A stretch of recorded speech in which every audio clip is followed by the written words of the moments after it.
Hey guys, আসসালামু আলাইকুম, welcome to my another blog. So guys, আজকের ব্লগটি হবে খুবই স্পেশাল। তো আজকে আমরা কোথায় যাব? আজকে আমরা যাব সালাম পার্কে। তো চলুন যাওয়া যাক। রাত নামলে রিয়াদ শহরটা যেন অন্য রূপে জেগে ওঠে। চারদিকে আলো, মানুষ আর এক অদ্ভুত শান্তি।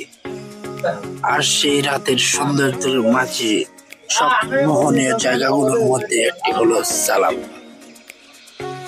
দিনের ভিড় শেষে যখন আলো নিভে আসে, তখন এই পার্কটা যেন প্রাণ ফিরে পায়।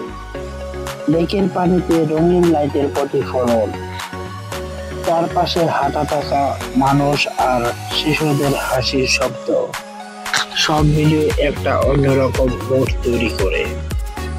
রাতের সালাম পার্ক মানে এক শান্ত তবু রোমান্টিক পরিবেশ। বন্ধু বা প্রিয় মানুষকে নিয়ে গল্প করলেই মনটা অজান্তেই হালকা হয়ে যায়। লেকের চারপাশ ঘুরে দেখতে দেখতে মনে হবে মরুভূমির এই শহরেও এমন একটা সবুজ জায়গা আছে, আলো আর শান্তিতে ভরা জায়গা আছে, যেখানে সময় থেমে যায় কিছুক্ষণের জন্য। এখানে প্রতিটা লাইট যেন গল্প বলে, প্রতিটা মুখের হাসি, আর সেই হাসিতে মিশে থাকে প্রশান্তি।